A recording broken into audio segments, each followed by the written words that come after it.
पहला प्रश्न। भगवान दीपक 12 नाम का संत पलटू के इस सूत्र से आज एक नई प्रवचनमाला शुरू हो रही है।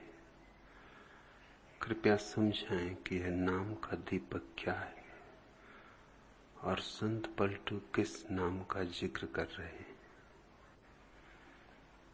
चैतन्य कीर्ति।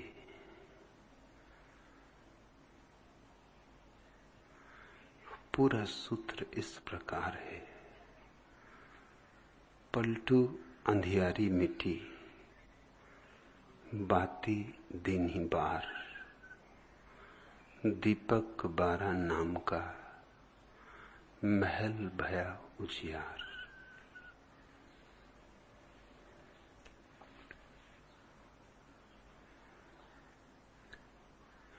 मनुष्य जन्मता तो है, लेकिन जन्म के साथ जीवन नहीं मिलता, और जो जन्म को ही जीवन समझ लेते हैं वे जीवन से चूक जाते हैं। जन्म केवल अवसर है जीवन को पाने का, बीज है, फूल नहीं, संभावना है, सत्य नहीं।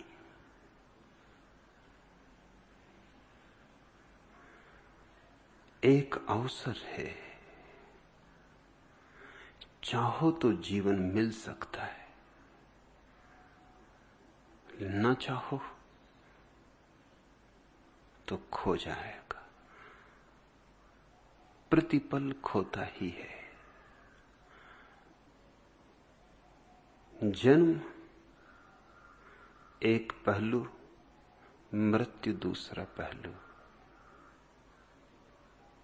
जीवन इन दोनों के पार है। जिसने जीवन को जाना उसने यह भी जाना कि न तो कोई जन्म है और न कोई मृत्यु है। साधारणता लोग सोचते हैं जीवन जन्म और मृत्यु के बीच जो है उसका नाम है। नहीं, जीवन उसका नाम है जिसके मध्य में जन्म और मृत्यु बहुत बार घट चुके हैं, बहुत बार घटते रहेंगे। तब तक घटते रहेंगे जब तक तुम जीवन को पहचान न लो। जिस दिन पहचाना, जिस दिन प्रकाश हुआ, जिस दिन भीतर का दिया जला, जिस दिन अपने से मुलाकात हुई, फिर उसके बाद न कोई लौटना है, न कहीं आना, न कहीं जाना। फिर विराट से सम्मिलन है। बीज सुबह की धूप में भी पड़ा हो तो भी अंधकार में होता है, क्योंकि बीज तो बंद होता है। उसके भीतर तो सूरज की किरणें पहुंचती नहीं। हां, बीज में फूल छिपे हैं, अनंत फूल छिपे हैं। काश बीज के फूल प्रकट हो जाएं तो फिर सूरज की रोशनी से संबंध जुड़ जाता है। फिर फूल नाचते हैं धूप में, हवाओं में, वर्षा में, गाते हैं पक्षियों के साथ, गुफ्तगू करते हैं सितारों से। साधारण मनुष्य बीज की तरह है, बंद, इसलिए अंधेरा है भीतर। खुलो तो उजियारा हो जाए। यह सूत्र प्यारा है। पलटू अंधियारी मिट्टी, बाती दीन्ही बार, दीपक 12 नाम का महल भया उजियार। वह महल तुम हो, कहीं और मत तलाशने निकल जाना। जो भी पाना है भीतर पाना है।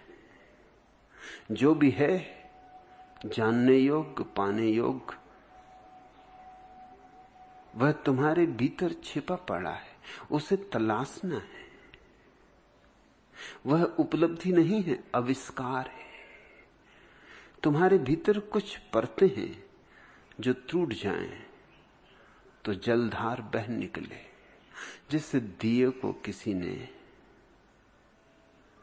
ढांक दिया हो। ऐसे तुम ढके हो। उपनिषद के ऋषि प्रार्थना करते हैं, प्रभु इस स्वर्ण पात्र को उघाड़ दे।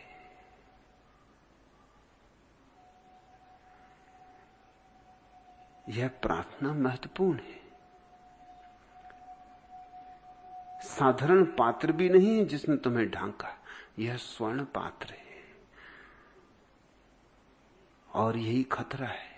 मिट्टी का होता तो तुम लात मार देते, मगर ये सोने का है, इसे पकड़ रखने की आकांक्षा होती।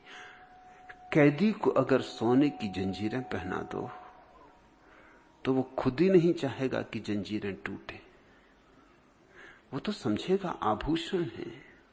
और अगर हीरे जवारात भी जड़ दो जंजीरों पर तो फिर तो कहना क्या, फिर तो जो उसकी जंजीरें तोड़ने आएगा उसका दुश्मन हो जाएगा। जीसस को तुमने सूली लगाई इसीलिए कि तुम्हारे सोने हीरे जवारातों से जड़ी जंजीरों को तोड़ने के लिए यह आदमी तुम्हारे पीछे पड़ गया।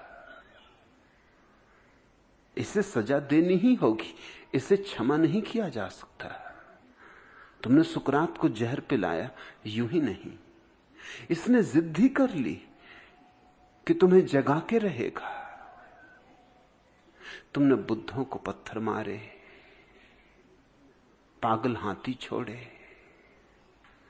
तुमने किस तरह सताया है उनको जिनकी एकमात्र अभीप्सा थी कि तुम्हारे जीवन का अंधकार टूट जाए, जो तुम्हारे लिए जी रहे थे, क्योंकि जिनका अपने जीवन का कार्य तो पूरा हो चुका था, जो तुम्हारे लिए, सिर्फ तुम्हारे लिए शरीर में आबद्ध थे, उनका फूल तो खिल चुका था। अब उन्हें यहां एक क्षण भी और होने की कोई जरूरत न थी। जो तुम्हारे लिए बोल रहे थे, क्योंकि उनके भीतर तो मौन अवतरित हो गया था, उन्होंने तो शून्य का संगीत सुन लिया था, अब शब्दों से क्या लेना था। जो तुम्हारे लिए हर तरह की तकलीफ उठा रहे थे, तुमने उन्हें खूब पुरस्कार दिया, तुमने उनकी मोहब्बत का खूब सिला दिया।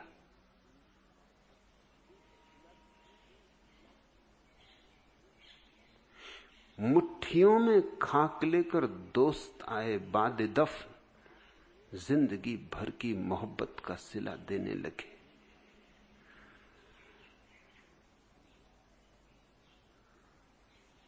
क्या सिला देते हैं हम? जिंदगी भर की मोहब्बत।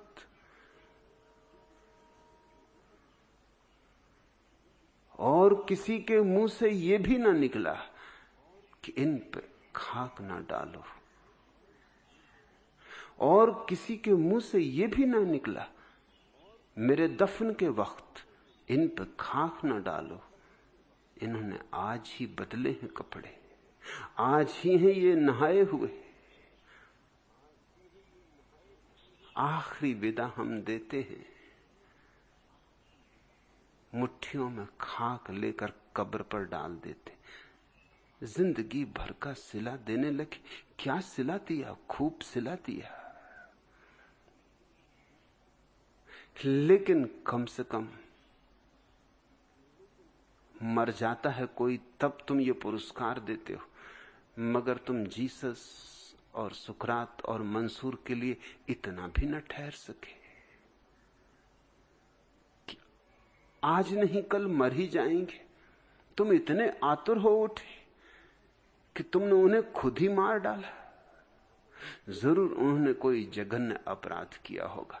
यह था उनका जघन्य अपराध कि तुम अपने अंधेरे में मशगूल हो, तुमने अपने अंधेरे को ही जिंदगी का पर्याय समझ लिया और वे तुम्हारा अंधेरा तोड़ने लगे और वे तुम्हारे भीतर का दिया जलाने लगे। वे तुम्हारे खिड़की द्वार दरवाजे खोलने लगे।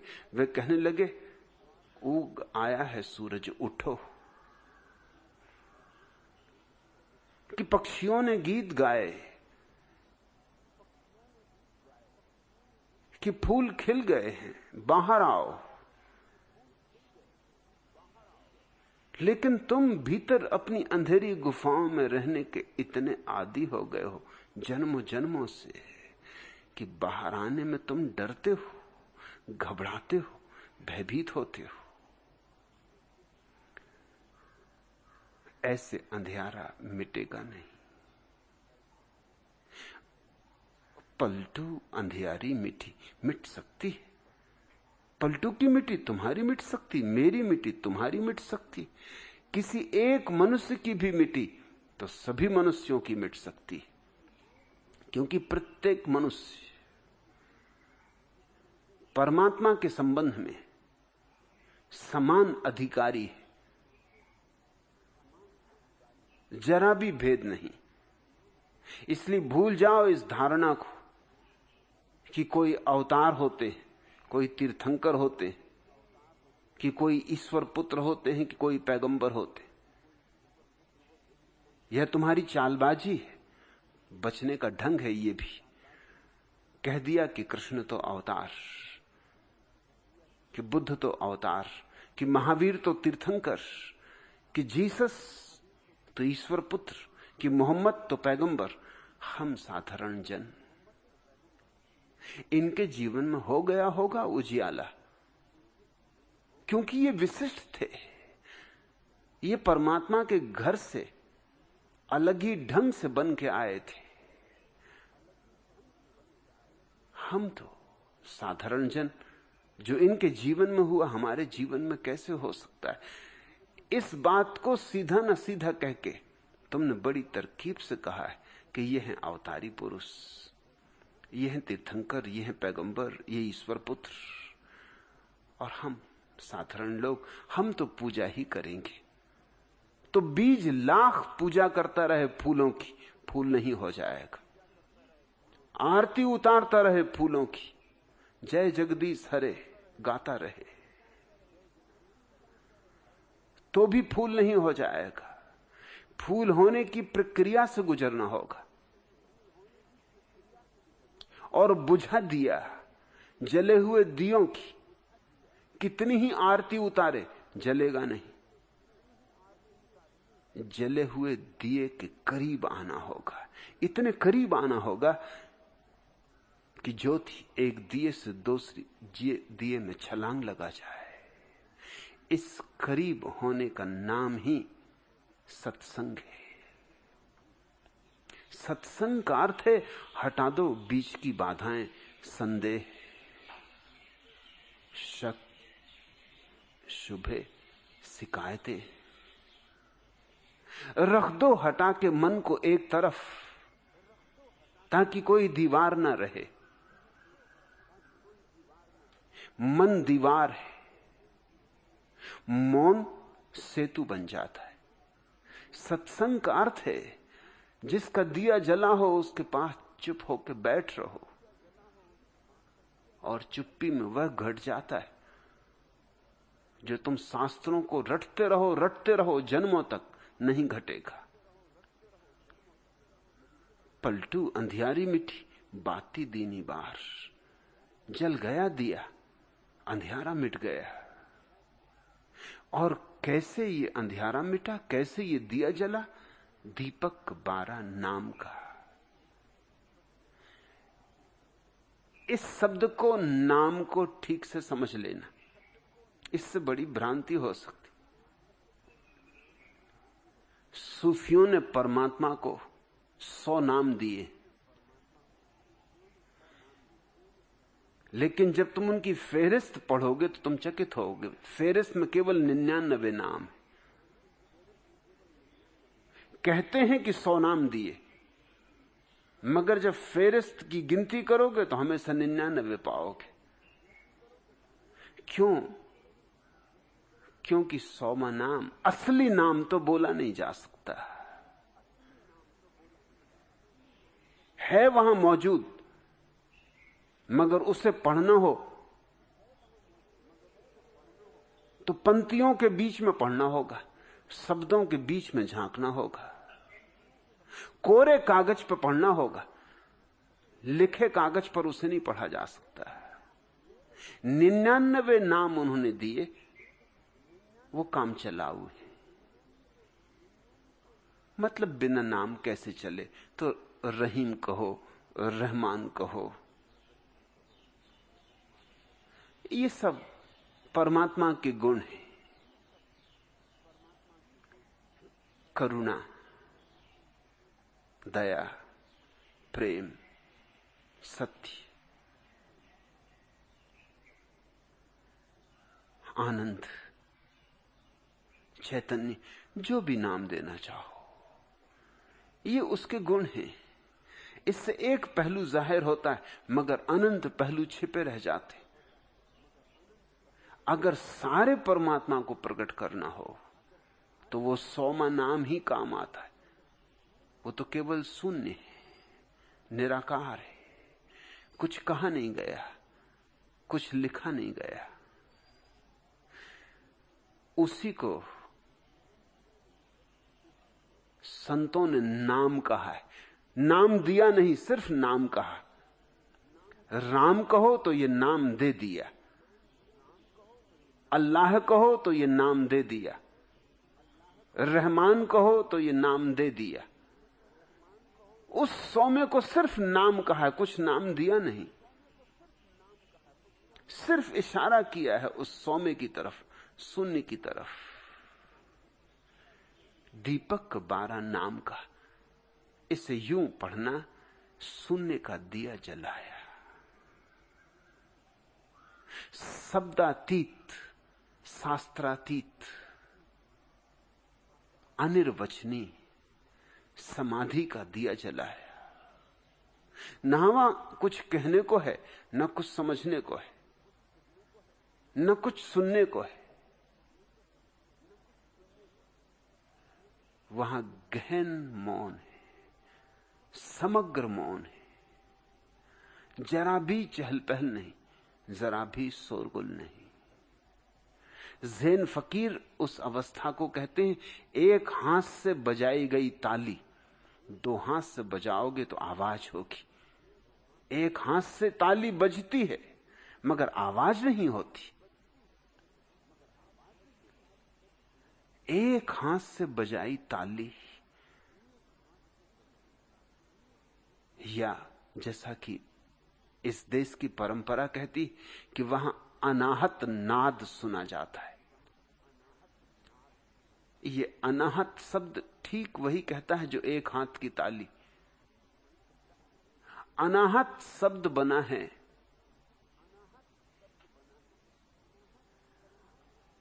आहत के विपरीत। आहत का अर्थ होता है चोट। जैसे कोई सितार के तार पर चोट करता है तो नाद पैदा होता है, ये आहत नाद है। जैसे कोई तबले को ठोंकता है या मृदंग को बजाता है तो चोट करता है, 2 चीजें टकराती। हाथ मृदंग से टकराता है कि अंगुलियां सितार के तारों को छेड़ देती। यह आहत नाद है, यह द्वंद्व है, इसमें 2 है, इसमें संघर्ष है।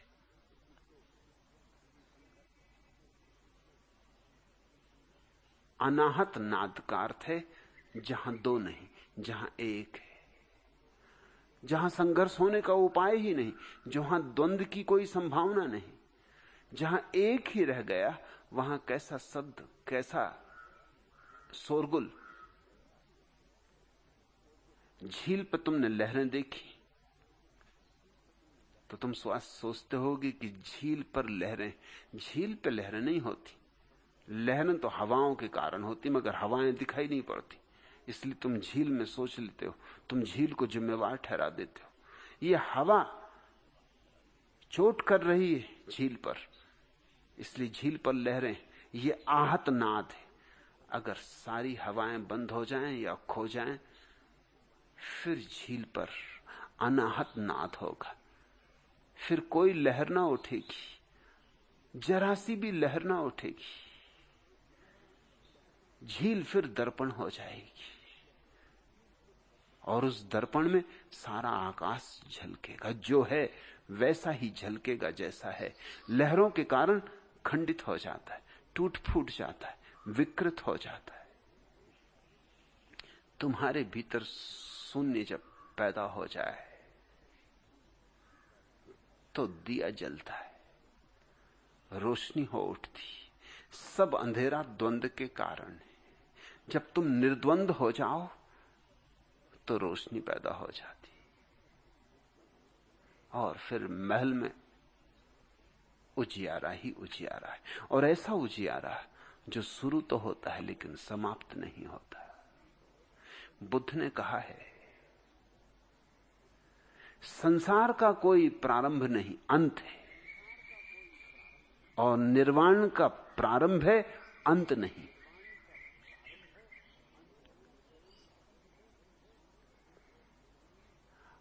अंधेरे का कोई प्रारंभ नहीं, अंत है। प्रकाश का प्रारंभ है, कोई अंत नहीं। एक बार जाना कि सदा के लिए तुम्हारा हुआ, और उस प्रकाश की घड़ी में तुम झोंपड़े के वासी नहीं रह जाते, महल भया उजियार। उस प्रकाश में तुम सम्राट हो जाते हो। उस प्रकाश में तुम्हें दिखाई पड़ती है अपनी भगवत्ता। उससे ऊपर तो कुछ और नहीं। अहम ब्रह्मास्मि का उद्घोष हो उठता है। अनल हक की टेर उठाती।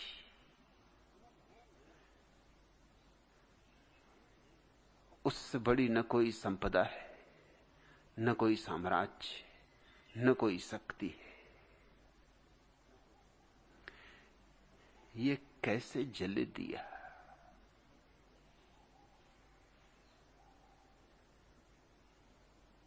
सत्संग भूमि का है।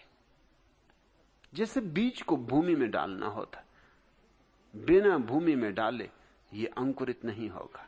सत्संग भूमि का है, भूमि है, मगर अकेले भूमि में डाल देने से कुछ ना होगा। थोड़ी जलधार भी पहुंचानी होगी, थोड़ा रस भी देना होगा, क्योंकि सूखा बीज गीला हो, आर्द्र हो। सत्संग काफी नहीं है, श्रद्धा भी चाहिए। श्रद्धा आर्द्र करती। सत्संग तो तार्किक भी कर सकता है, मगर दिखाई ही पड़ता है कि सत्संग कर रहा है, होता नहीं, क्योंकि उसके पास हृदय कहां, गीलापन कहां, प्रेम की स्निग्धता कहां। वो रूखा का रूखा रह जाता। तर्क बड़ी रूखी चीज है। तर्क ऐसे है जैसे रेत, और रेत से जैसे कोई तेल निचोड़ना चाहे। तब इसमें रेत का क्या कसूर है? तेल तो निचोड़ेगा नहीं, क्योंकि रेत में तेल है नहीं।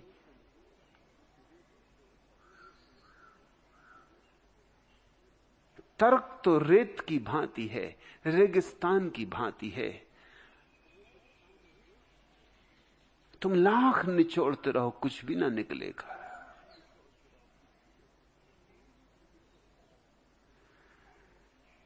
श्रद्धा तुम्हें आर्द्र करती है, गीला करती है। जो बीज जन्मों जन्मों से सूखा है, उसे गीला करना होगा। इसलिए भूमिका हो सत्संग की, श्रद्धा की जलधार हो।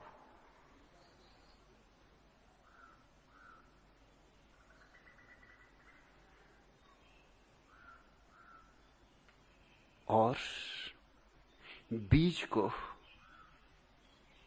थोड़ा साहस भी चाहिए, नहीं तो वो डर के मारे ही अपनी पुरानी खोल को पकड़े रहेगा। लोग अपनी पुरानी खोलों को क्यों पकड़े हुए? भय के कारण। कि पता नहीं अज्ञात कैसा हो। माना कि ज्ञात कुछ बहुत सुखपूर्ण नहीं है, मगर कम से कम ज्ञात तो है, परिचित तो है, जाना माना तो है। अनजान रास्ते पर चल पड़ना, और इससे ज्यादा अनजान क्या बात होगी कि जिस बीज में कभी अंकुरण नहीं हुआ है वो अचानक अंकुरित हो उठे। और अंकुरित होने के लिए छाती चाहिए, क्योंकि बीज को टूटना पड़ेगा तभी अंकुरित हो सकता है। फूटेगा तो ही अंकुरित होगा। और टूटने की हिम्मत मरने की हिम्मत है, इसलिए समर्पण चाहिए। शिष्य को मरना होता है सद्गुरु के साथ। सद्गुरु में पुराने शास्त्र कहते हैं आचार्यो मृत्यु। वो जो गुरु है मृत्यु जैसा है भी, बात सच है। गुरु के पास जो मरने को राजी नहीं, जो फूटने को टूटने को राजी नहीं, जो अपनी जराजीर्ण परंपरा मान्यताएं अंधविश्वासों को तोड़ने को राजी नहीं, जो कहता है मैं तो चिपटूंगा अपनी धारणाओं से, कैसे छोड़ दूं, बड़ी पुरानी है, बाप दादों की दी हुई है, सदियों से चली, इनको मैं नहीं छोड़ सकता, मैं तो हिंदू ही रहूंगा, मैं तो मुसलमान ही रहूंगा, मैं तो जैन ही रहूंगा। फिर बहुत कठिनाई है, वो टूटने को राजी नहीं, वो अपनी खोल को जोर से पकड़े हुए, उसके पास छाती नहीं, साहस नहीं। श्रद्धा हो, साहस हो, इतना साहस कि अतीत के प्रति मर सके, तो ही भविष्य में अंकुरण होगा। जो अतीत को पकड़ता है वो भविष्य को त्याग देता है, और भविष्य ही है जो होने वाला है। अतीत तो जा चुका, बह चुका, अब वहां कुछ भी नहीं। सांप जा चुका, सिर्फ रेत पर सांप के सरकने के चिन्ह रह गए। अतीत तो जा चुका, रेत पर चरण चिन्ह रह गए। पूछते रहो चरण चिन्हों को, जितना पूछना हो, कुछ पाओगे नहीं, हाथ कुछ लगेगा नहीं। जाओ मंदिरों में, जाओ मस्जिदों में, जाओ गुरुद्वारों में, कुछ पाओगे नहीं। किसी जीवित बुद्ध के पास होना होगा, किसी जीवित नानक को तलाशो, गुरुद्वारे में नहीं मिलेगा नानक। किसी जीवित मोहम्मद के पास बैठो, मस्जिदों में नहीं, काबा में भी नहीं मिलेगा।